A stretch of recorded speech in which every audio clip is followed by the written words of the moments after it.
students. First of all, I welcome you all to my video number 16 on the chapter Basic Principles and Techniques of Organic Chemistry. In the previous video, we started the discussion on purification of organic compounds, wherein we discussed different methods available for the purification of organic compounds. Under that, we discussed the sublimation technique, crystallization technique, distillation technique. Under distillation, we discussed simple distillation and also fractional distillation, is it not? Distillation is a process where liquid is heated to a particular temperature to form its vapors. When these vapors are cooled, you will get back liquid state, is it not? That is what we call distillation. And under distillation, we have one more method, that is distillation under reduced pressure. Distillation under decreased pressure anta. Reduced pressure and decreased pressure. And before going to this particular discussion, I want to define first of all what exactly that boiling point is, right? First of all, I define the exact meaning of boiling point of a liquid. Generally, we say that the temperature at which the liquid boils, or the temperature at which liquid is converted into vapor, that is called as boiling point. But that is not a correct meaning of boiling point. Just imagine a liquid in a beaker, yes. Just imagine a liquid in a beaker, yes. This liquid is always associated with vapors above the surface of a liquid. On the liquid surface mele yavattu kuda adara vapors irtade. Okay na? The liquid is always associated with its vapors above its surface, and that is what we call it as vapor, a gaseous form of a liquid state, yes. And this liquid is exposed to the atmosphere, and of course in the atmosphere we have different gases. Air ide, atmosphere air ide. This atmosphere has got certain pressure, that is what we call external pressure anta karitivi idana. ಈ atmosphere ಕೂಡ ಏನ್ ಮಾಡುತ್ತೆ, certain pressure ನ exert ಮಾಡುತ್ತೆ, ಅದನ್ನ ನಾವು external pressure ಅಂತ ಕರಿತೀವಿ. And at the same time this liquid is associated with vapour. These vapors, being gaseous substances, they exert certain pressure, that is what we call it as vapor pressure. ಈ liquid surface ಮೇಲೆ ಇರ್ತಕ್ಕಂಥ vapours ಕೂಡ certain pressure ನ exert ಮಾಡುತ್ತವೆ, ಆ pressure ಅನ್ನ vapour pressure ಅಂತ ಕರಿತೀವಿ. ಈ ಅಟ್ಮಾಸ್ಫಿಯರ್ ಇರ್ತಕ್ಕಂಥ ಗ್ಯಾಸಸ್ ಕೂಡ ಸರ್ಟನ್ ಪ್ರೆಷರ್ ನ ಎಕ್ಸರ್ಟ್ ಮಾಡುತ್ತವೆ, ಅದನ್ನ ಎಕ್ಸ್ಟರ್ನಲ್ ಪ್ರೆಷರ್ ಅಂತ ಕರಿತೀವಿ. ಓಕೆನಾ? And as far as boiling point is concern, it is a temperature. This is a temperature at which vapor pressure of a liquid, it's a temperature at which vapor pressure of a liquid is equal to the atmospheric pressure. That is the temperature at which vapor pressure of this liquid becomes equal to the external pressure, athwa becomes equal to the atmospheric pressure. External pressure andre ondene, atmospheric pressure andre ondene. ಯಾವ temperature ಅಲ್ಲಿ ಒಂದು ಲಿಕ್ವಿಡಿನ vapour pressure atmospheric pressure ಗೆ equal ಆಗುತ್ತೋ ಆ temperature ಅನ್ನ ನಾವು boiling point ಅಂತ ಕರಿತೀವಿ. Just imagine I said liquid is associated with vapors. When the liquid is heated, liquid heat ಮಾಡಿದಾಗ ಏನಾಗುತ್ತೆ, liquid is converted to vapors. Amount of vapors on the surface of liquid increases. Liquid heat ಮಾಡಿದಂಗೆಲ್ಲ amount of vapours liquid ಮೇಲೆ ಜಾಸ್ತಿ ಆಗ್ತಾ ಹೋಗುತ್ತೆ, ಹಾಗಾಗಿ vapour pressure ಕೂಡ ಜಾಸ್ತಿ ಆಗುತ್ತೆ.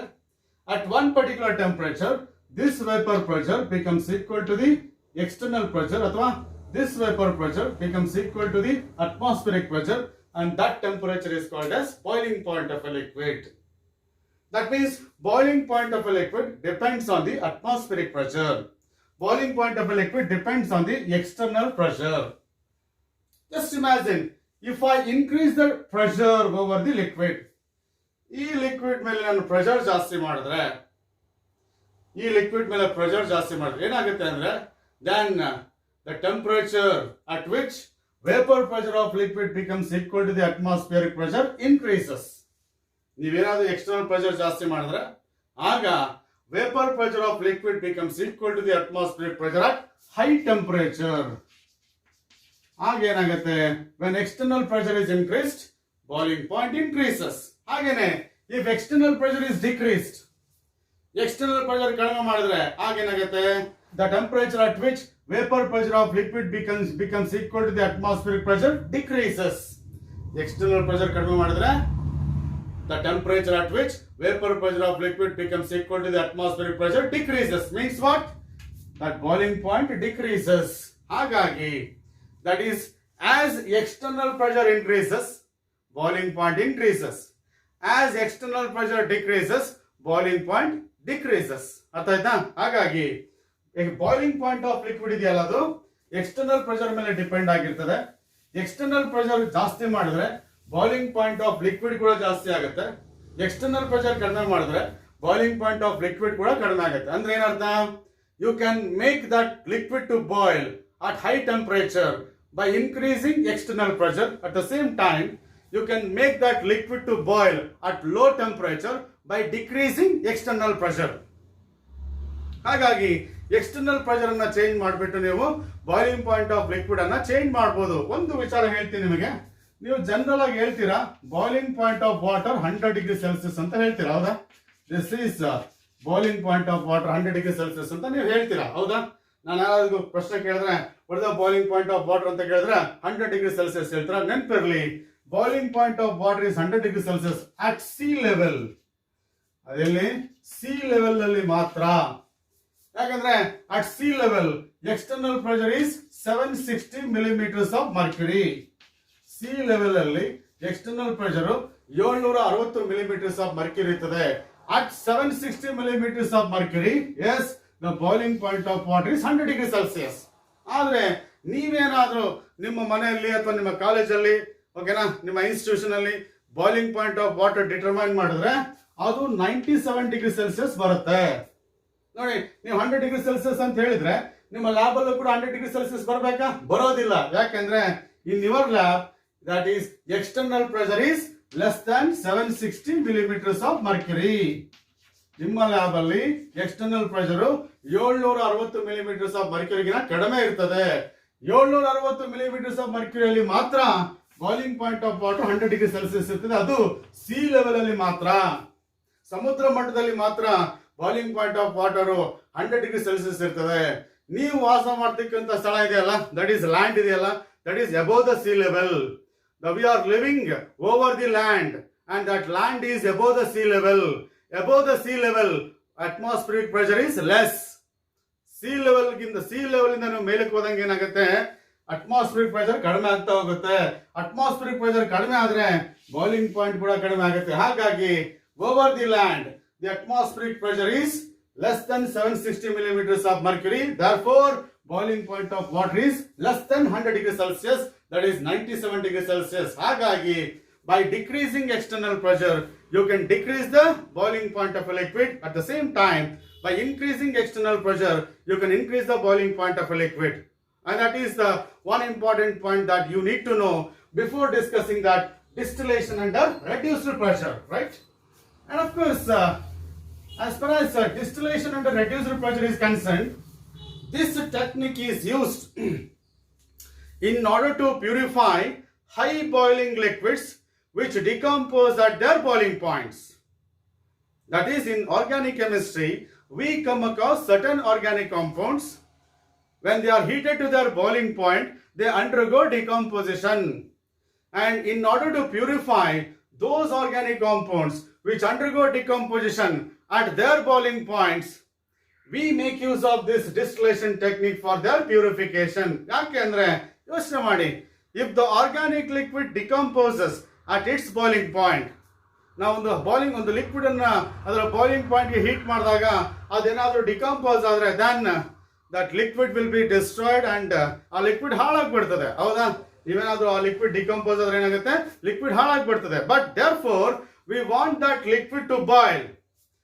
We want that liquid to boil without undergoing decomposition. ನಾವು ಯಾವ್ದೋ ಒಂದು ಲಿಕ್ವಿಡ್ ಪ್ಯೂರಿಫಿಕೇಶನ್ ಮಾಡ್ಬೇಕಾದ್ರೆ ಅದು ಬಾಯ್ಲ್ ಆಗಬೇಕು, ಡಿಕಂಪೋಸ್ ಆಗದ ಹಾಗೆ, ಓಕೆನಾ?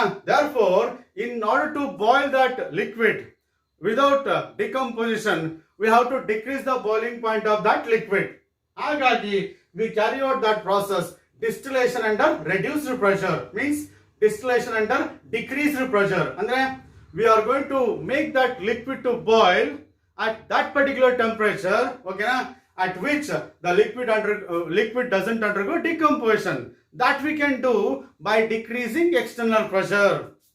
ಕೆಲವು ಲಿಕ್ವಿಡ್ಸ್ ಅವುಗಳ ಬಾಯ್ಲಿಂಗ್ ಪಾಯಿಂಟ್ಸ್ ಅಲ್ಲಿ, ಅವುಗಳ ಬಾಯ್ಲಿಂಗ್ ಪಾಯಿಂಟ್ ಟೆಂಪರೇಚರ್ ಅಲ್ಲಿ ಡಿಕಂಪೋಸ್ ಆಗೋದ್ರಿಂದ ಏನ್ ಮಾಡ್ತೀವಿ, we are going to purify those liquids by decreasing their boiling points. We are going to purify those liquids by decreasing their boiling points. That boiling point of those liquids can be decreased by decreasing external pressure. So for example, you know this, we have glycerol, yes. The glycerol can be purified, yes it is, by making use of this technique, that is distillation under reduced pressure. Athwa glycerol can be separated from soap. Glycerol can be separated from, yes it is, soap. That is by making use of this technique, because when glycerol is heated to its boiling point, glycerol undergoes decomposition. Therefore, in order to prevent decomposition of this glycerol, we are going to distill this glycerol by decreasing external pressure. When the external pressure is decreased, boiling point of liquid decreases. If boiling point of liquid decreases, you can prevent decomposition of that liquid, is it not? Therefore, glycerol will be purified by the technique called distillation under reduced pressure. And of course, glycerol will be separated from soap. You know, in the manufacture of soap manufacture ಮಾಡಬೇಕಾದ್ರೆ, in addition to soap, you know, you are going to get glycerol. ಹಾಗಾಗಿ in order to separate that glycerol from the soap, I make use of this technique called distillation under reduced pressure. ಆಗ್ಬೋದಾ? This is distillation under reduced pressure. Now at this moment, we go for the next technique, that is steam distillation. One more distillation technique, that is what we call it as steam distillation technique for the purification of organic compounds. Yes. ನೋಡಿ, ಇಲ್ಲಿ ಯಾವುದೇ techniques ಅನ್ನ discuss ಮಾಡಲಿ, ನಿಮ್ಮ ಎಕ್ಸಾಮ್ಗೆ ಬರೀ principal ಮತ್ತೆ examples ಅನ್ನ ಮಾತ್ರ ಕೇಳ್ತಾರೆ, ಹೋಲ್ ಪ್ರೊಸೀಜರ್ ಕೇಳೋದಿಲ್ಲ. ಹಾಗಾಗಿ ಅಷ್ಟನ್ನು ಮಾತ್ರ ಜಾಸ್ತಿ ಗಮನ ಕೊಡಿ. ಬಟ್ ನಿಮಗೆ ಕಾನ್ಸೆಪ್ಟ್ ಕ್ಲಾರಿಟಿ ಸಿಗಲಿ ಅಂತ ಹೇಳ್ಬಿಟ್ಟು ನಾನು ಅಷ್ಟೆಲ್ಲ ಡೀಟೇಲ್ಸ್ ಕೊಡ್ತಾ ಇದ್ದೀನಿ. ಎಸ್, ಸ್ಟೀಮ್ ಡಿಸ್ಟಿಲೇಷನ್, ಓಕೆನಾ? And of course this technique is used for purification of steam volatile organic compounds. This technique is used for the purification of steam volatile organic compounds which are immiscible with water.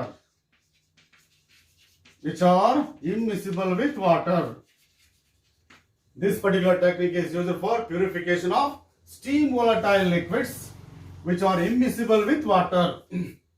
ಆ liquids steam volatile ಆಗಿರಬೇಕು, ಜೊತೆಗೆ ಅವುಗಳು water ಜೊತೆಗೆ immiscible ಆಗಿರಬೇಕು. ನಿನ್ನೆ ಹೇಳಿದ್ದೀನಿ, immiscible liquids are those liquids which will form separate layers upon mixing ಅಂತೇಳಿ, ಹೌದಾ?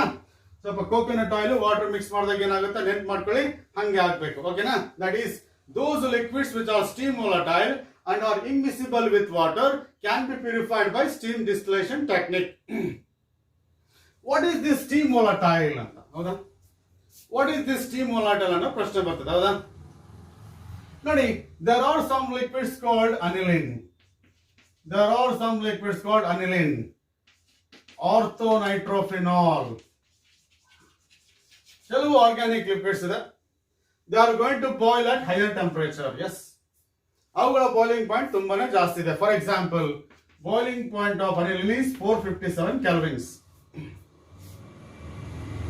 Boiling point of aniline is 457 kelvins, okay na? When steam is passed through the aniline liquid, boiling point of aniline is decreased to 371 kelvins. Volatile ಅಂದ್ರೇನು? Volatile liquids ಅಂದ್ರೇನು? The liquids which undergo vaporization easily. The liquids which can be converted into vapors easily. They are called as volatile liquids. Low boiling point ಇರತಕ್ಕಂತ liquids ಅನ್ನ volatile liquids ಅಂತ ಕರಿತೀವಿ. ಅವುಗಳು ಬೇಗನೆ ಈಸಿಯಾಗಿ vapours ಆಗಿ ಕನ್ವರ್ಟ್ ಮಾಡ್ತೀವಿ, ಓಕೆನಾ? ಇಲ್ಲಿ ಸ್ಟೀಮ್ volatile liquids ಅಂದ್ರೆ the liquids which will be characterized by very high boiling point, but when steam is passed through them, they boil at low temperature, that is at 371 kelvins. In the case of aniline ಇದೆಯಲ್ಲ, ಅದರ actual boiling point 457 kelvins ಇದ್ರೂ ಕೂಡ steam ಅನ್ನ pass ಮಾಡಿದಾಗ ಅದರ boiling point ಕಡಿಮೆ ಆಗುತ್ತೆ. Such type of liquids are called as steam volatile liquids. That is the liquids with high boiling points which will be evaporated ಅಥವಾ which can be made to boil at low temperature by passing steam through them. By passing steam through them, they are called as steam volatile liquids. Okay, now ಏನಾಗುತ್ತೆ ಅಂತ ಇಟ್ಕೊಳ್ಳಿ. Just imagine we are going to take the liquid mixture to be separated in distillation flask. ಈ distillation flask ಅಲ್ಲಿ ಏನು ಮಾಡ್ತೀವಿ ಅಂದ್ರೆ liquid mixture to be separated will take, yes, for example, I want to purify aniline and that aniline will be taken in distillation flask. Now what I will do, I am going to pass steam through it. ಇದರ ಮೂಲಕ ನಾನು steam ಅನ್ನು pass ಮಾಡ್ತೀನಿ. Once that steam is passed through the aniline, that aniline starts evaporating, and steam is passed through the aniline, vaporization of aniline start. Then you are going to get, once that vaporization of aniline start, you are going to get vapors of mixture of vapors of aniline. ಆಗೇನಾಗುತ್ತೆ, you are going to get mixture of vapors of aniline and steam ಇದೆ, ಹೌದಾ? And this mixture is passed through a condenser, and this mixture is passed through a condenser. ಈ mixer ಅನ್ನ condenser ಮೂಲಕ pass ಮಾಡಿದಾಗ then you are going to get, yes, it is vapors of aniline and steam will be condensed and you are going to get liquid aniline. You are going to get liquid aniline and water. Yes.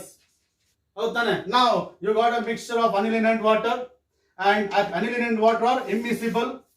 They don't mix up. ಅದಕ್ಕೆ ಹೇಳಿದ ನಾನು, this method is applicable if the liquid is steam volatile and it is immiscible with water. ಎರಡು ಇರಬೇಕು, ಆ liquid steam volatile ಆಗಿರಬೇಕು, ಜೊತೆಗೆ that liquid should be immiscible with water. Here aniline is steam volatile, at the same time this aniline is immiscible with water and they form two separate layers.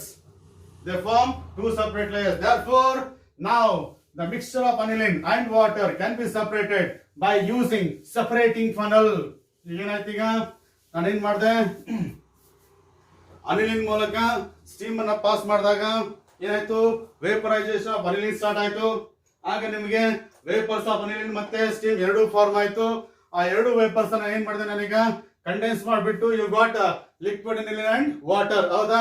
That mixture is taken in, yes, it is one special funnel, what we call it as separating funnel anta ಒಂದು ಬರ್ತದೆ. Yes, this is the schematic picture of, yes, it is separating funnel. Yes, ಈ ತರ separating funnel ಇರ್ತದೆ. ಇಲ್ಲಿ ಒಂದು stopper ಇರ್ತದೆ, right? Here we have a stopper, right?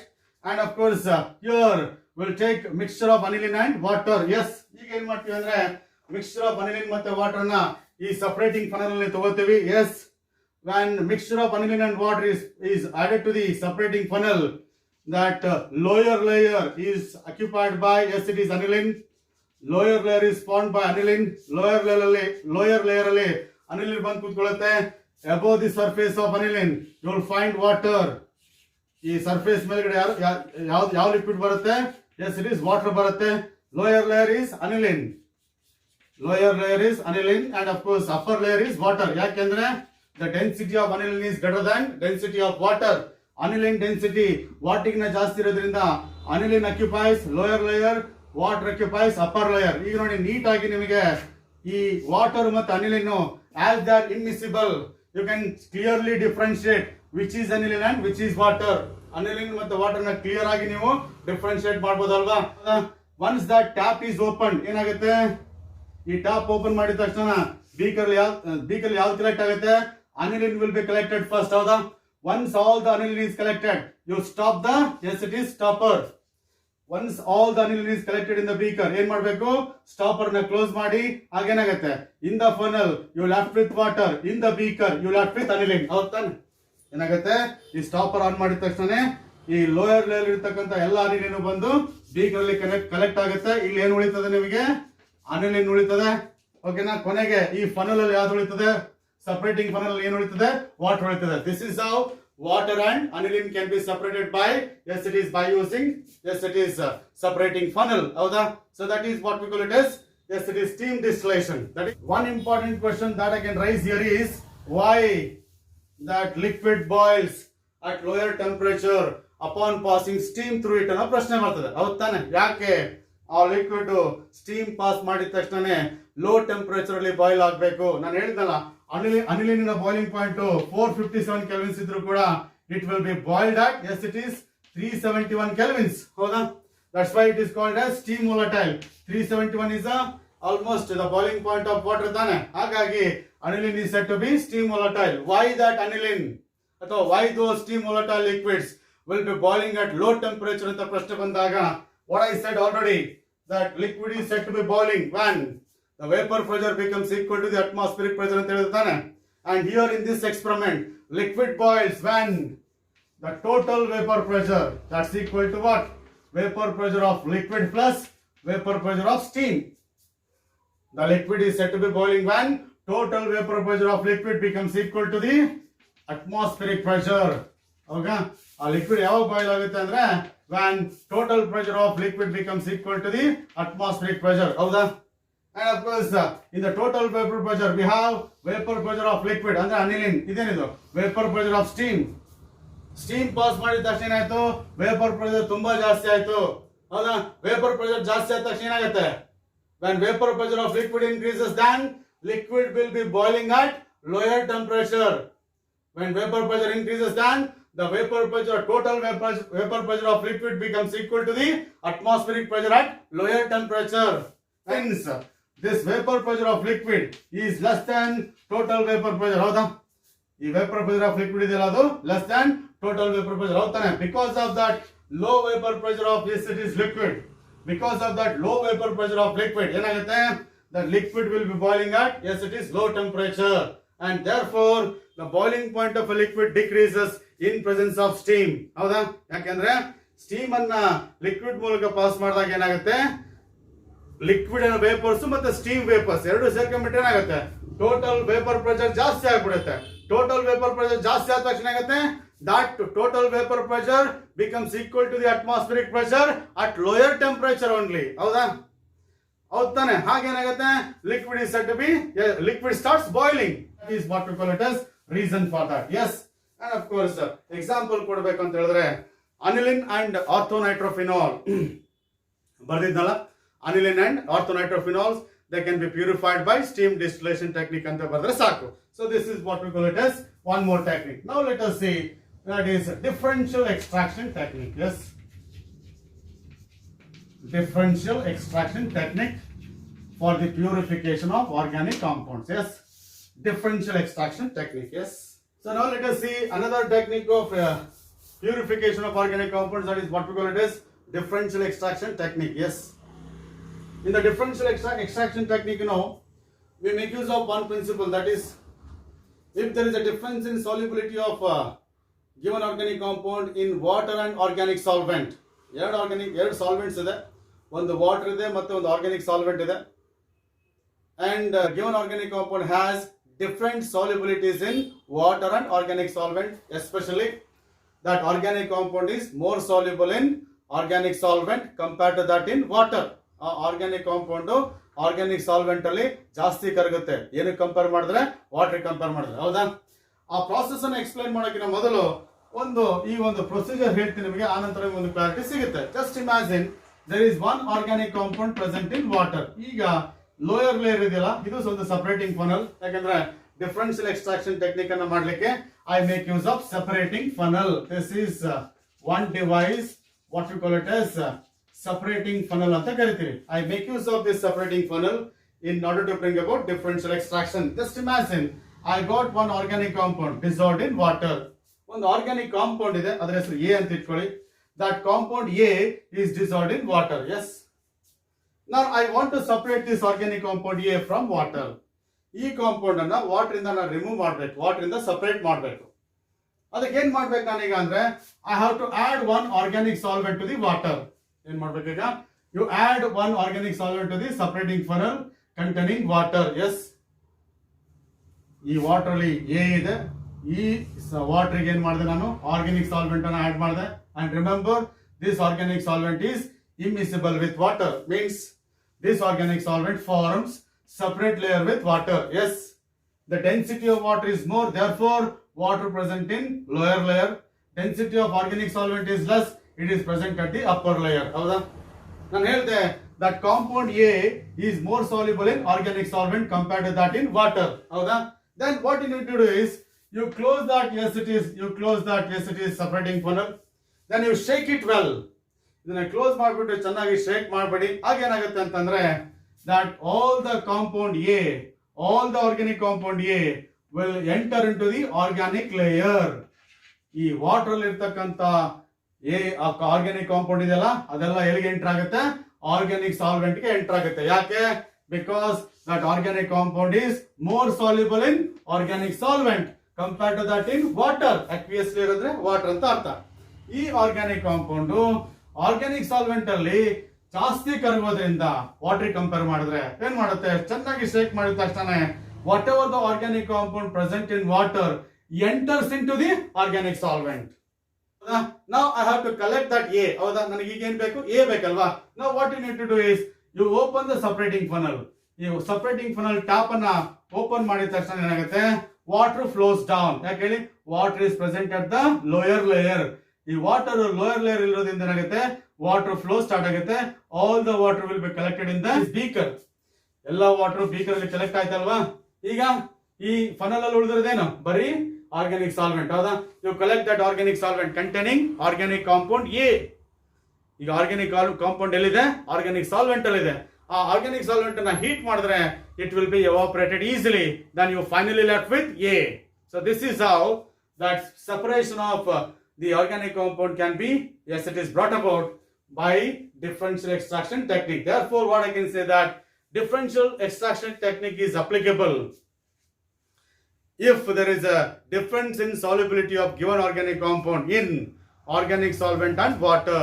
At the same time, the organic solvent and water should be immiscible to each other. ಅವೆರಡು ಕೂಡ immiscible ಆಗಿರಬೇಕು. ಅಂತ ಕೇಸಲ್ಲಿ ಮಾತ್ರ ಡಿಫರೆನ್ಷಿಯಲ್ ಎಕ್ಸ್ಟ್ರಾಕ್ಷನ್ ಟೆಕ್ನಿಕ್ ಅನ್ನ ಬಳಸ್ತೇವೆ. ಆಗ್ಬೋದಲ್ಲ? So of course bromine present in water can be removed from the water by adding carbon tetrachloride. Carbon tetrachloride ಅನ್ನೋದು ಒಂದು ಸಾಲ್ವೆಂಟ್ ಇದೆ. ವಾಟರ್ ಅಲ್ಲಿ ಏನಿದೆ? ಬ್ರೋಮಿನ್ ಇದೆ ಅಂತ ಇಟ್ಕೊಳ್ಳಿ. ಓಕೆನಾ? This bromine is more soluble in carbon tetrachloride compared to that in water. ಹಾಗಾಗಿ when carbon tetrachloride is shaken with water containing bromine, all the bromine will be dissolved in carbon tetrachloride. ಇಲ್ಲಿರ್ತಕ್ಕಂಥ water ಇರ್ತಕ್ಕಂಥ ಎಲ್ಲಾ bromine carbon tetrachloride ಬಂದ್ಬಿಡುತ್ತೆ. And carbon tetrachloride and water will form immiscible liquid mixtures and thereby both can be separated by using separating funnel. This is an example. Separation of bromine from water can be done by using carbon tetrachloride by the method called, yes, it is differential extraction technique. Agboda? So this is one more method for the separation of organic compounds, right? Now at this moment we'll move on to the very useful technique and of course highly versatile technique as far as purification of organic compounds is concerned. That will be chromatography. Yes, one of the versatile techniques of purification, separating and analysis of organic compounds, that is called as chromatography. This is one technique that we can make use of in order to purify varieties of organic compounds, in order to separate varieties of organic compounds. At the same time, in order to bring about analysis of various organic compounds, and that technique is called as, yes, it is chromatography. If I say chromatography, immediately in our mind there should be two phases. One, it will be stationary phase. One, it should be stationary phase. Second, it will be mobile phase. ಕ್ರೊಮಟೋಗ್ರಫಿ ಅಂದ ತಕ್ಷಣ ನಿಮ್ಮ ಮನಸ್ಸಲ್ಲಿ ಎರಡು phases ಬರಬೇಕು. ಒಂದು stationary phase ಬರಬೇಕು, ಇನ್ನೊಂದು mobile face ಅಂತ ಬರಬೇಕು. ಓಕೆನಾ? I'll get you the meaning of these two while discussing the different methods in chromatography. Depending upon the nature of stationary phase and nature of mobile phase, we have different types of ACDs chromatography. One, it will be adsorption chromatography. Another is partition chromatography. Depending upon the nature of stationary phase and, yes, it is mobile phase, chromatography can be classified into adsorption chromatography. Gamanisi, AD absorption alla, adsorption chromatography. Another is partition chromatography anta helbittu. Okay, now generally in the case of adsorption chromatography, that stationary phase is a solid phase. General ಆಗಿ adsorption ಕ್ರೊಮಟೋಗ್ರಫಿಯಲ್ಲಿ stationary phase of state ಅಲ್ಲಿ ಇರ್ತದೆ, solid state ಅಲ್ಲಿ ಇರ್ತದೆ. In the case of partition chromatography, this stationary phase is generally a liquid phase. Partition ಕ್ರೊಮಟೋಗ್ರಫಿಯಲ್ಲಿ ಈ stationary face ಯಾವ state ಅಲ್ಲಿ ಇರ್ತದೆ, ಲಿಕ್ವಿಡ್ ಸ್ಟೇಟ್ ಅಲ್ಲಿ ಇರ್ತದೆ. That's the major difference between yes it is adsorption chromatography and partition chromatography. Agboda? Now let us see one by one. What is this adsorption chromatography? What is the principle behind the adsorption chromatography? Okay na? Then it will be partition chromatography and principle behind the partition chromatography. Agboda? We'll see one by one. Let us see first of all adsorption chromatography. Yes. Adsorption chromatography. Yes. ADSORPTION CHROMATOGRAPHY adsorption chromatography. Before discussing that adsorption chromatography, I want to highlight what exactly that adsorption is. What exactly that adsorption is, right? Adsorption ಬಗ್ಗೆ ನಾನು ಮಾತಾಡೋದಾದ್ರೆ ಓಕೆನಾ, just imagine, yes, ಒಂದು table ಅಲ್ಲಿ ನೀವು work ಮಾಡ್ತಾ ಇರ್ತೀರ ಅಂತ ಇಟ್ಕೊಳ್ಳಿ. ವರ್ಕ್ ಮಾಡ್ಬೇಕಾದ್ರೆ ಆ ಟೇಬಲ್ ಮೇಲೆ ವಾಟರ್ ಸಡನ್ ಆಗಿ ಬಿದ್ದ್ಬಿಡುತ್ತೆ ಅಂತ ಇಟ್ಕೊಳ್ಳಿ. ವಾಟರ್ ಸಡನ್ ಆಗಿ ಬಿದ್ದ ತಕ್ಷಣ ನೀವೇನ್ ಮಾಡ್ತೀರಾ, ನಿಮ್ ಟೇಬಲ್ ಮೇಲೆ ಟಿಶ್ಯೂ ಪೇಪರ್ ಇರ್ತದೆ ಮತ್ತೆ ಆರ್ಡಿನರಿ ಪೇಪರ್ ಇರ್ತದೆ. ಒಂದು ಟಿಶ್ಯೂ ಪೇಪರ್ ಇರ್ತದೆ, ಟಿಶ್ಯೂ ಪೇಪರ್ ಗೊತ್ತಲ್ವಾ, ಟಿಶ್ಯೂ ಪೇಪರ್ ಇರ್ತದೆ, ಮತ್ತೊಂದು ಆರ್ಡಿನರಿ ಪೇಪರ್ ಇರ್ತದೆ. ಆಗೇನ್ ಮಾಡ್ತೀರಾ ನೀವು, you will go for tissue paper. ಹೌದಾ? ಯಾಕೆ ಹೇಳಿ, tissue paper readily absorbs water on the table. ಹೌದಾ? ಆ ಟಿಶ್ಯೂ ಪೇಪರ್ ಏನ್ ಮಾಡುತ್ತೆ, ವಾಟರ್ ಅನ್ನ ಚೆನ್ನಾಗಿ ಅಬ್ಸಾರ್ಬ್ ಮಾಡ್ಕೊಂಡ್ಬಿಡುತ್ತೆ. ಅದಕ್ಕೋಸ್ಕರ ನೀವು ಟಿಶ್ಯೂ ಪೇಪರ್ಗೆ ತಗೊಂಡ್ಬಿಟ್ಟು ಆ ವಾಟರ್ ಮೇಲೆ ಹಾಕ್ತೀರಾ. ಆದ್ರೆ ಅದೇ ನೀವು ವರ್ಕ್ ಮಾಡುವಂತ ಆರ್ಡಿನರಿ ಪೇಪರ್ ಇದೆಯಲ್ಲ, A4 ಶೀಟ್ ಅನ್ನು ಹಾಕಿದ್ರೆ ಆ A4 ಶೀಟ್ ವಾಟರ್ ನ ಚೆನ್ನಾಗಿ ಅಬ್ಸಾರ್ಬ್ ಮಾಡ್ಕೊಳ್ಳಲ್ಲ, ಟಿಶ್ಯೂ ಪೇಪರ್ ಮಾತ್ರ ಅಬ್ಸಾರ್ಬ್ ಮಾಡ್ಕೊಳ್ತದೆ. ಹೌದಾ? ಅದೊಂದು ಗಮನಿಸಿ. ಇನ್ನೊಂದೇನಪ್ಪ ನಿಮ್ಗೆ ಎಕ್ಸಾಂಪಲ್ ಹೇಳೋದಾದ್ರೆ, ರೈಟ್, ಈಗ ನೋಡಿ, ನಾನೀಗ ಬೋರ್ಡ್ ಮೇಲೆ ಇದೆಲ್ಲ ಬರೀತೀನಿ, ಇದೆಲ್ಲ ಬರ್ಬಿಟ್ಟು ನನ್ನ ಕೈಯಿಂದ ಹಿಂಗೆ ರಿಮೂವ್ ಮಾಡ್ತೀನಿ ಅಂತ ಇಟ್ಕೊಳ್ಳಿ. ಎಸ್, ರಿಮೂವ್ ಮಾಡಿದಾಗ ಏನಾಯ್ತು ಗೊತ್ತಾ, ನನ್ನ ಕೈ ಮೇಲೆ ಎಲ್ಲ ಚಾಕ್ ಡಸ್ಟ್ ಬಂದು ಕುತ್ಕೊಂಡಿದೆ. ಹೌದಾ? ಹೌದಾ? That the particles of the chalk will be attach to my hand, surface of my hand. ಹೌದಲ್ವಾ? ಇದೇ ಹ್ಯಾಂಡ್ ಮೇಲೆ if I spray that perfume, ಇದೇ ಕೈ ಮೇಲೆ ನಾನು ಪರ್ಫ್ಯೂಮ್ ಅನ್ನ ಸ್ಪ್ರೇ ಮಾಡ್ಕೊಂಡ್ರೆ that skin is going to absorb perfumes. ಹೌದಾ? ಆ ಸ್ಕಿನ್ ಏನ್ ಮಾಡುತ್ತೆ, ಆ ಪರ್ಫ್ಯೂಮ್ ಪಾರ್ಟಿಕಲ್ಸ್ ಅನ್ನ ಅಬ್ಸಾರ್ಬ್ ಮಾಡ್ಕೊಳ್ತದೆ. ಆದ್ರೆ ಇಲ್ಲಿ ನೋಡಿ, ಚಾಕ್ ಡಸ್ಟ್ ನನ್ನ ಕೈ ಮೇಲೆ ಹಾಗೆ ಉಳ್ಕೊಂಡಿದೆ. That skin is not absorbing. S, it is my chalk dust. ಹೌದಾ? ಈಗ ನೋಡಿ, ಅಕಸ್ಮಾತ್ ಈ ಜಸ್ಟ್ ಹಿಂಗ್ ಮಾಡಿದ ತಕ್ಷಣ ಏನಾಯ್ತು, what ever the particles which are present on the hand will be removed from the hand. ಅಂದಾಗ ಏನರ್ಥ, as far as adsorption is concerned, is a process where the particles will be attached to the surface of solids. It's a process where the particles of liquid or gases, the particles of the liquid or gases will be attached to the surface of solid. That is what we call adsorption. ನಾನು water table ಮೇಲೆ ಬಿದ್ದಿದ್ದ example ಕೊಟ್ಟನಲ್ಲ, ಅಲ್ಲಿ tissue paper ಏನ್ ಮಾಡ್ತು, water ಅನ್ನ absorb ಮಾಡ್ಕೊಳ್ತು.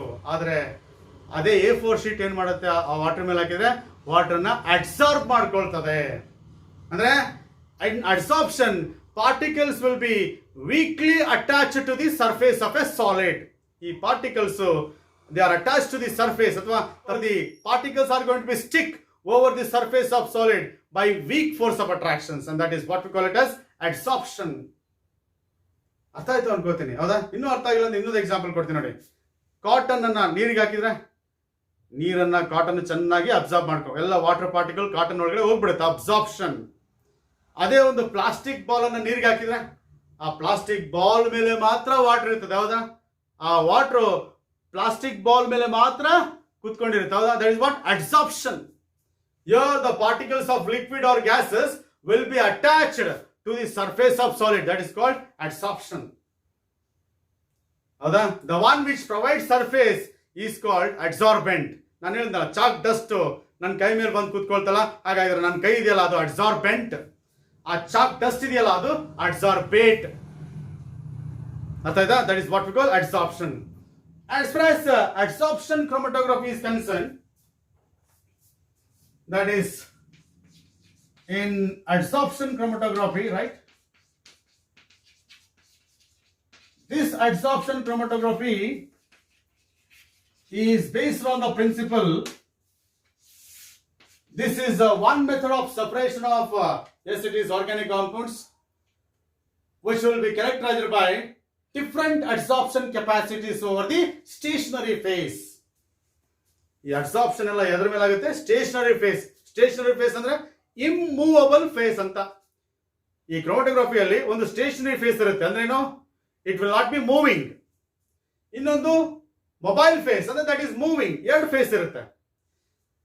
Adsorption chromatography is a technique used for the separation of organic compounds which will be having different adsorption capacities over the stationary phase, and that difference in the adsorption capacities of components of a mixture will be utilized for the separation of those compounds. ಅವುಗಳನ್ನ separate ಮಾಡಲಿಕ್ಕೆ ನಾವು ಅವುಗಳ ಮಧ್ಯೆ ಇರತಕ್ಕಂತ adsorption capacity ಇರತಕ್ಕಂತ ವ್ಯತ್ಯಾಸವನ್ನ ನಾವು ಬಳಸ್ಕೊಂಡ್ಬಿಟ್ಟು ಏನ್ ಮಾಡ್ತೀವಿ? We are going to separate those organic compounds. ಓಕೆನಾ? ಅದಕ್ಕೆ adsorption chromatography will be of two types. One, it will be column chromatography. Another is thin layer chromatography. Yes, there are two types of, yes, it is adsorption chromatography. Nearly in adsorption chromatography, the stationary phase is solid phase. So the one is column chromatography, another is thin layer chromatography. In column chromatography, that is adsorption chromatography, and this method is used if there is a difference in adsorption capacities of components of a mixture. But this is called as column chromatography because here we are going to use column of stationary phase. ಈ column ಕ್ರೋಮಟೋಗ್ರಫಿಯಲ್ಲಿ we are going to make use of column of stationary phase. ಆದರೆ thin layer chromatographyಯಲ್ಲಿ we are going to make use of thin layer of yes, it is that stationary phase. We are going to make use of thin layer of yes, it is stationary phase. ಇಲ್ಲಿ column of stationary phase ಅನ್ನು ಬಳಸ್ತೀವಿ, ಇಲ್ಲಿ thin layer of stationary phase ಅನ್ನು ಬಳಸ್ತೀವಿ. That is the difference between chromatography, column chromatography and thin layer chromatography. And at the same time, in both the cases, we make use of that principle of adsorption chromatography. Both the techniques will be based on the principle that if there is a difference in adsorption capacities of components of a mixture, then the adsorption chromatography will be used for the separation of those compounds. So that, and of course, now let me see one by one. First of all, it is column chromatography, right? First of all, it is column chromatography, right? So let us see that column chromatography there. Yes. And I said in the column chromatography, we are going to make use of column of stationary phase. A column of stationary phase, and stationary phase will be generally in solid state. Just imagine, as far as in column chromatography is concerned, we make use of silica gel and alumina powder. Silica gel and alumina powder as stationary phase. Silica gel ಅಂದ್ರೆ ಸ್ವಲ್ಪ ನೀವು ನೆನ್ಪು ಮಾಡ್ಕೊಂಬೇಡಿ, ಮರಳು ತರ ಇರುತ್ತೆ. Gel ಅಂದ್ರೆ ಒಂಥರ gel ತರ ಇದೆ ಅಂತ ಅನ್ಕೋಬೇಡಿ. ಮತ್ತೆ ಸಿಲಿಕಾ ಜೆಲ್ ಅಂದ್ರೆ ಇದು, it will have appearance of sand powder. Pure sand powder is silica gel. ಆ ಸ್ಯಾಂಡ್ ಪೌಡರ್ ನ, ಸಿಲಿಕಾ ಜೆಲ್ ಅನ್ನ ಈ ಒಂದು ಗ್ಲಾಸ್ ಟ್ಯೂಬ್ ಅಲ್ಲಿ ಪ್ಯಾಕ್ ಮಾಡಿರ್ತಾರೆ. Yes, and this is what we call column of stationary phase, where silica gel or alumina powder, alumina is aluminium oxide, it's a solid. Silica is SiO2, that is a solid.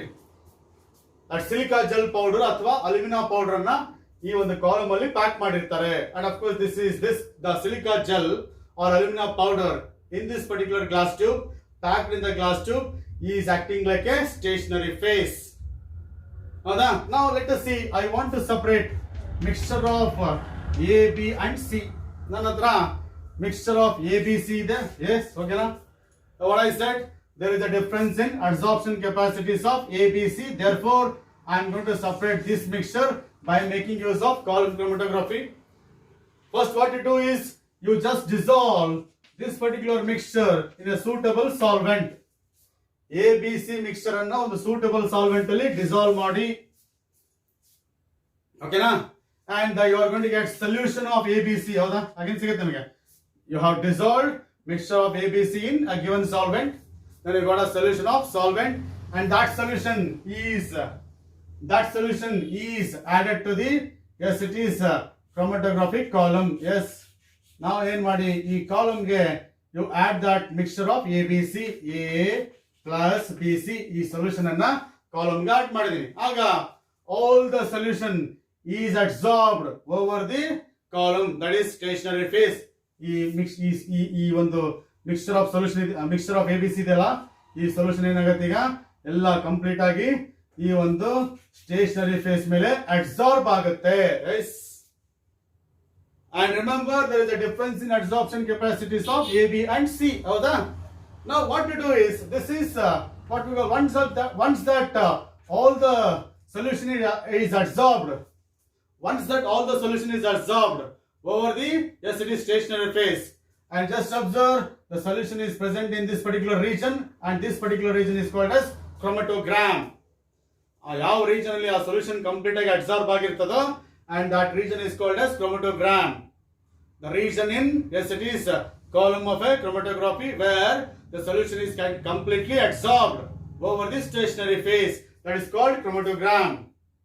Again madi, and of course now you just run one solvent, you just add, it is one solvent, you just add one solvent, one suitable solvent through the column. You just run one suitable solvent through the column. ಈ column ಮೂಲಕ ಒಂದು solvent ಅನ್ನ run ಮಾಡಿ.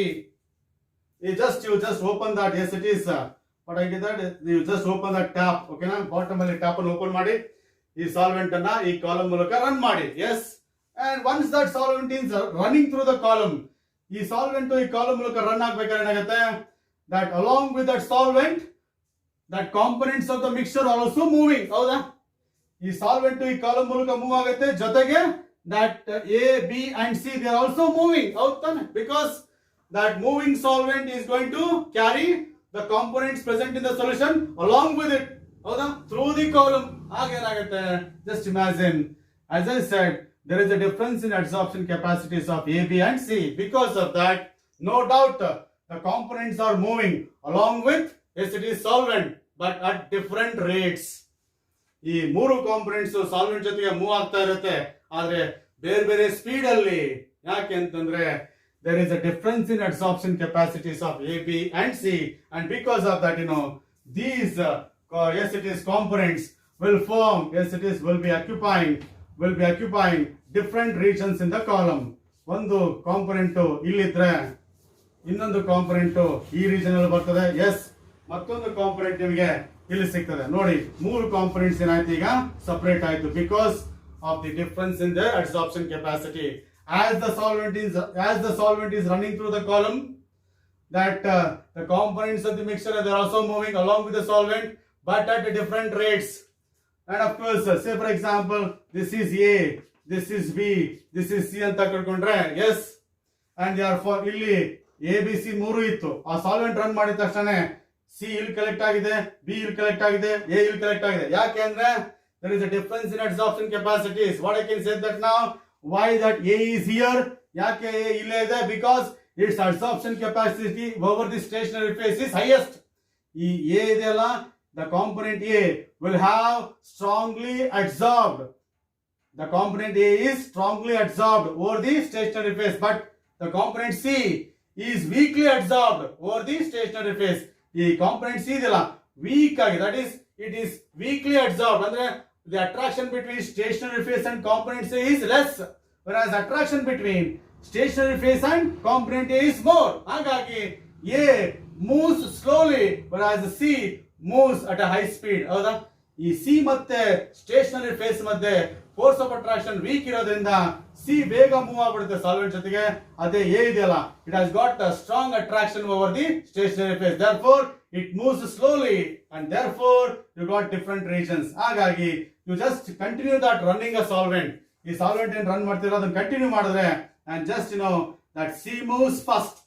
C ಏನಾಗುತ್ತೆ, it will be moved down and of course C will be collected first. C ಎಲ್ಲ complete collect ಆದ್ಮೇಲೆ ಮಾಡಿ next B will be collected. ಹೌದಾ?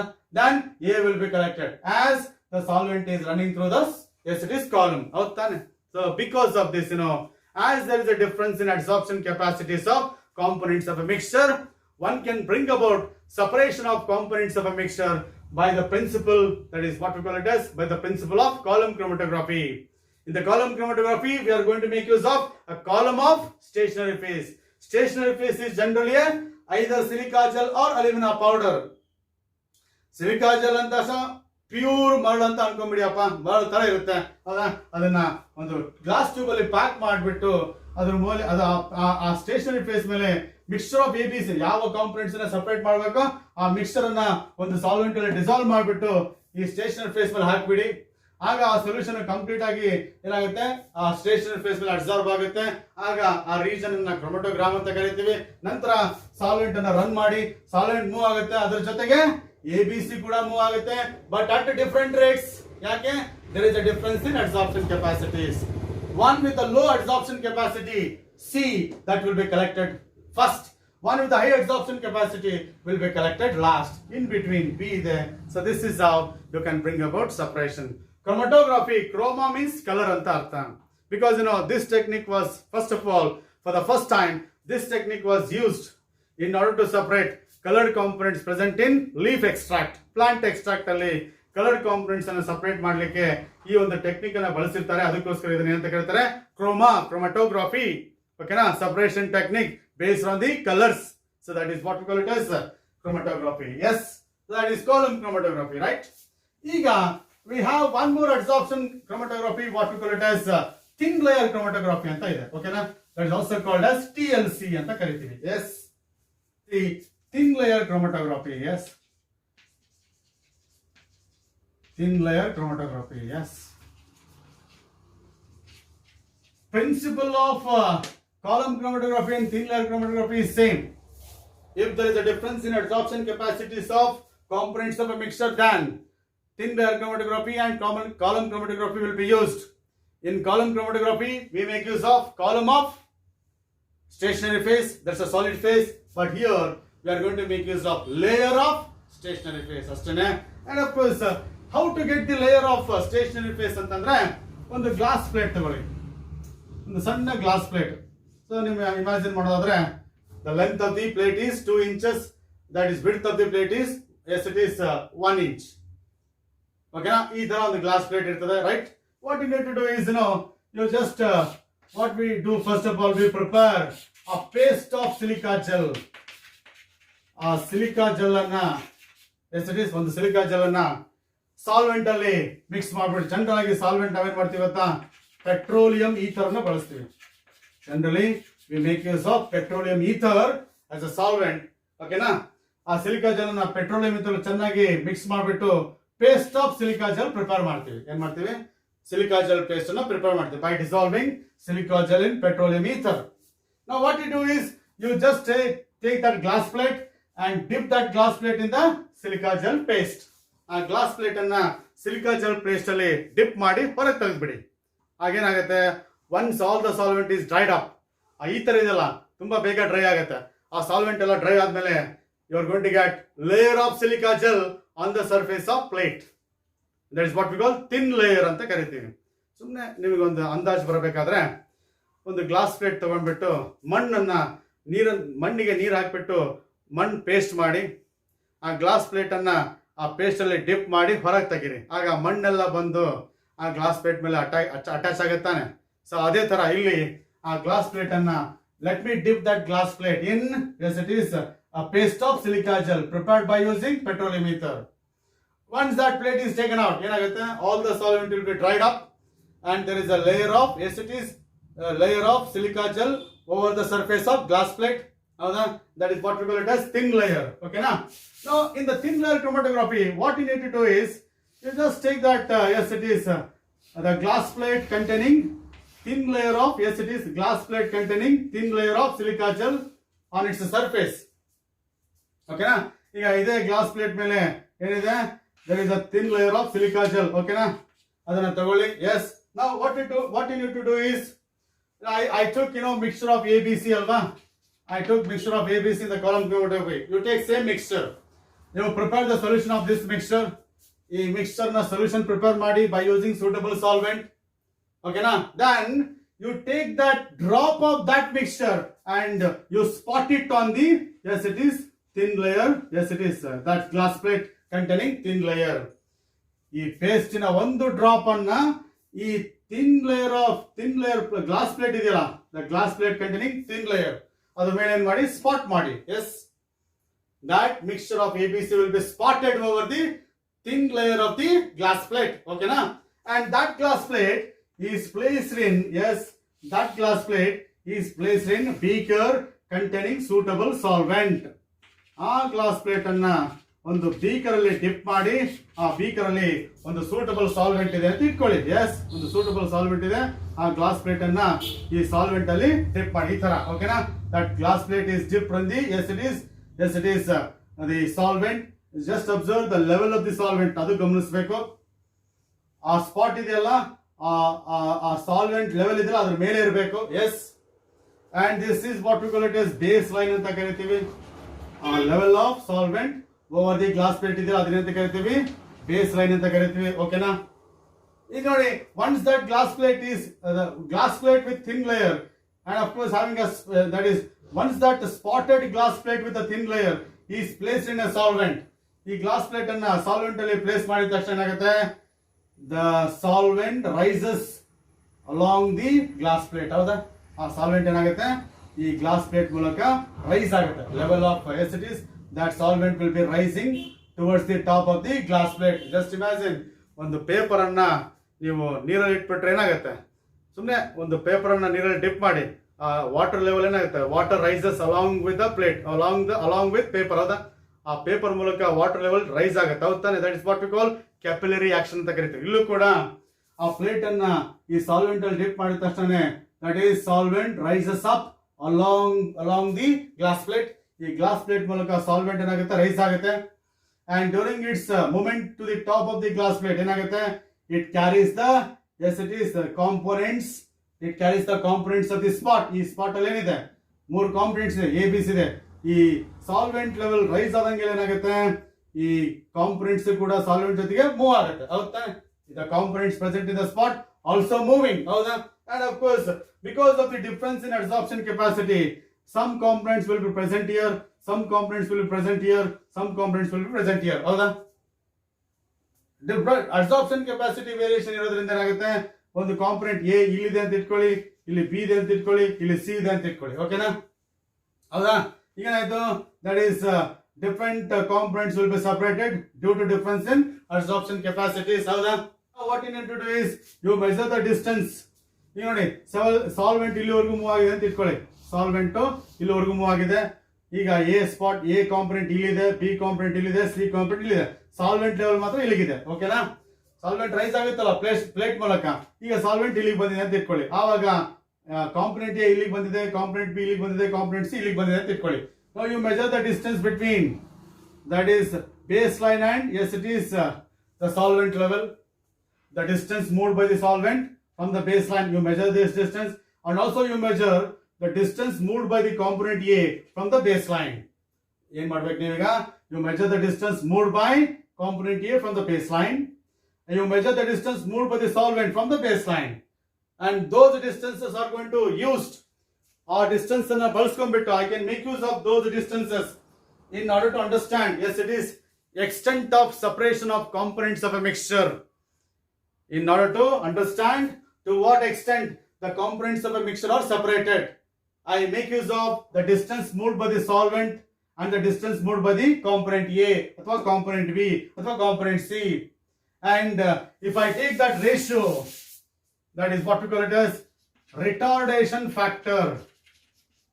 And that is retardation factor, and it is also called as RF factor. Yes, RF factor is that is the ratio of the distance moved by the substance, distance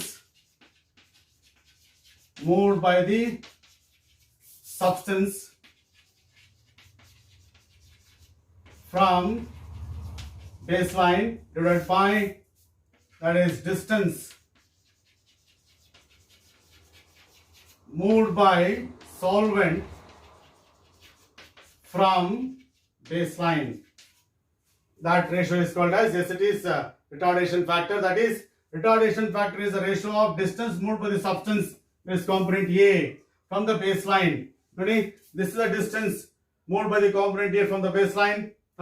This is y, we call it as other, and this is the distance moved by the, yes, it is solvent from the baseline, we call it as x, and therefore retardation factor is equal to what? Y by x. Y is what? Distance moved by the component A from the baseline. X is what? Distance moved by the solvent from the baseline, that is x. So this is what we call it as retardation factor. And of course ಅಕಸ್ಮಾತ್ ನಿಮಗೆ retardation factor of B ಬೇಕಂದ್ರೆ, yes it is, you ನೋಡಿ, you measure the distance moved by the b from the baseline, that is z ಅಂತ ಇಟ್ಕೊಳ್ಳಿ. ಹಾಗೇನಾಗುತ್ತೆ, that is retardation factor for b ಏನಾಗುತ್ತೆ, this is z by, yes it is x. Z is what? Distance moved by b from the baseline. X is what? Distance moved by solvent from the baseline. So that is this ratio of distance moved by the substance from the baseline to the distance moved by the solvent from the baseline. That ratio is called as retardation factor. So this is, the retardation factor can be used to understand the relative adsorption capacities of components of a mixture over the stationary phase, ಅಥವಾ to the extent of separation of components of a mixture. Okay na? The extent of separation of components of a mixture in a, that is chromatographic technique, and that could be understood on the basis of, yes it is, retardation factor value. Yes, so this one of the important aspects of the thin layer chromatography is, here we are going to make use of very small amount of a sample. Please, on the spot, the spot ಅಲ್ಲಿ ಏನಿದೆ, mixture of ABC ಇದೆ, ಹೌದಾ? ಆ spot movement ಅನ್ನ ನೋಡ್ಬಿಟ್ಟು ನಾವು separation ಅನ್ನ ಮಾಡ್ತೀವಿ. ಕಾಲಮ್ ಕ್ರೋಮಟೋಗ್ರಫಿಯಲ್ಲಿ we are going to use a very big amount of a sample there. ಹಾಗಾಗಿ this is a separation technique in small scale. ಹೌದಾ? ಸ್ಮಾಲ್ ಸ್ಕೇಲ್ ಸಪರೇಷನ್ ಗೆ ಮಾತ್ರ thin layer chromatography ಬಳಸ್ತೀವಿ. ಅದೇ ಲಾರ್ಜ್ ಸ್ಕೇಲ್ ಸಪರೇಷನ್ ಟೆಕ್ನಿಕ್ ಏನ್ ಮಾಡ್ತೀವಿ, yes it is column chromatography use ಮಾಡ್ತೀವಿ. And of course at the same time, by making use of this thin layer chromatography, I can select suitable solvent. By making use of this thin layer chromatography, I can select suitable solvent for the separation of components in column chromatography. Column chromatography ಅಲ್ಲಿ ನಾವು suitable solvent ಅನ್ನ select ಮಾಡಬೇಕಂದ್ರೆ first thin layer chromatography ಅಲ್ಲಿ ಆ solvent ಅನ್ನ test ಮಾಡ್ತೀವಿ. ಓಕೆನಾ? That is selection of suitable solvent for column chromatography can be done on the basis of that nature of that solvent in, yes it is, TLC, thin layer chromatography. ಹಾಗಾಗಿ so this is what we call it as thin layer chromatography. And of course one more technique for the, yes it is, chromatography is partition chromatography ಅಂತ ಬರ್ತದೆ. Partition ಕ್ರೋಮಟೋಗ್ರಫಿಗೂ adsorption chromatography ಇರೋ ವ್ಯತ್ಯಾಸ ಇಷ್ಟೇನೆ. In adsorption chromatography stationary phase is solid, ಆದ್ರೆ partition ಕ್ರೋಮಟೋಗ್ರಫಿಯಲ್ಲಿ stationary phase is liquid. And of course one of the examples for the partition chromatography is paper chromatography. One of the examples for partition chromatography is paper chromatography ಅಂತ ಬರ್ತದೆ. And the principle of this particular chromatography is, this method is based on continuous differential partitioning of components of a mixture between stationary phase and mobile phase. It's a process in which there is a partition of components of a mixture between stationary phase and mobile phase. There is a difference in partitioning ability of component of a mixture between stationary phase and mobile phase, and that is the principle behind partition chromatography. You will come to know what exactly that partitioning ability anta ಹೇಳ್ತೀನಿ ನಿಮಗೆ. Yes, and I said this is paper chromatography is an example for, yes it is, partition chromatography. ಹೌದಾ? ಈ ಒಂದು partition ಕ್ರೋಮಟೋಗ್ರಫಿಗೆ best example ಅದು paper chromatography. Paper chromatography is made up of one specially prepared paper. ಒಂದು special chromatographic paper ಅಂತ ಬರ್ತದೆ. Yes, chromatographic paper ಅಂತ ಬರ್ತದೆ. Specially prepared chromatographic paper. And in this chromatographic paper water is suspended in the cellulose fibres. ಆ paper ಅಲ್ಲಿ water particles suspend ಆಗಿರ್ತದೆ. ಅದು interesting. ಹಾಗಾಗಿ in paper chromatography or partition chromatography, water is a stationary phase. Water suspended in the cellulose fibers of the specially prepared chromatography paper. ಒಂದು special ಆಗಿ prepare ಮಾಡಿದಂತ ಒಂದು ಕ್ರೊಮಟೋಗ್ರಫಿ paper ಇದೆ. ಈ ಪೇಪರ್ ಒಳಗಡೆ ವಾಟರ್ ಪಾರ್ಟಿಕಲ್ ಸಸ್ಪೆಂಡ್ ಆಗಿರುತ್ತೆ. ಆ ಪಾರ್ಟಿಕಲ್ಸ್ ವಾಟರ್ ಏನಿರ್ತದೆ ಪೇಪರ್ ಅಲ್ಲಿ, that water suspended in the yes it is cellulose fibers of the paper chromatography paper will be acting like a stationary phase. Which is a stationary phase in paper chromatography ಅಂತ ಕೇಳ್ತಾರೆ. Which is a stationary phase in paper chromatography ಅಂತ ಕೇಳಿದಾಗ ನೀವೇನ್ ಬರೀಬೇಕು? Water. What is the state of the water? Liquid state. Okay na? And of course in paper chromatography also the mixture of components to be separated will be spotted on the chromatography paper. Chromatography paper ಮೇಲೆ mixture of components to be separated will be spotted on the yes it is chromatography paper, as in the case of thin layer chromatography. Thin layer chromatography ಹೇಗೆ mixture of components ABC ಅನ್ನ thin layer ಮೇಲೆ spot ಮಾಡ್ತಾರೆ, ಅದೇ ತರ ಇಲ್ಲೂ ಕೂಡ spot ಮಾಡಬೇಕು. And this chromatography paper is placed in a beaker. ಆ ಪೇಪರ್ ಅನ್ನ ಒಂದು ಬೀಕರ್ ಅಲ್ಲಿ ಪ್ಲೇಸ್ ಮಾಡಿ, and that beaker is characterized by yes it is a solvent. ಆ ಬೀಕರ್ ಅಲ್ಲಿ ಒಂದು ಸಾಲ್ವೆಂಟ್ ಅನ್ನ ತಗೊಂಡಿರ್ತೀವಿ, ಸೂಟಬಲ್ ಸಾಲ್ವೆಂಟ್ ಅನ್ನ, ಓಕೆನಾ. And that layer that yes it is paper will be dipped in, that chromatography paper will be dipped in, yes it is the solvent that is taken in the beaker.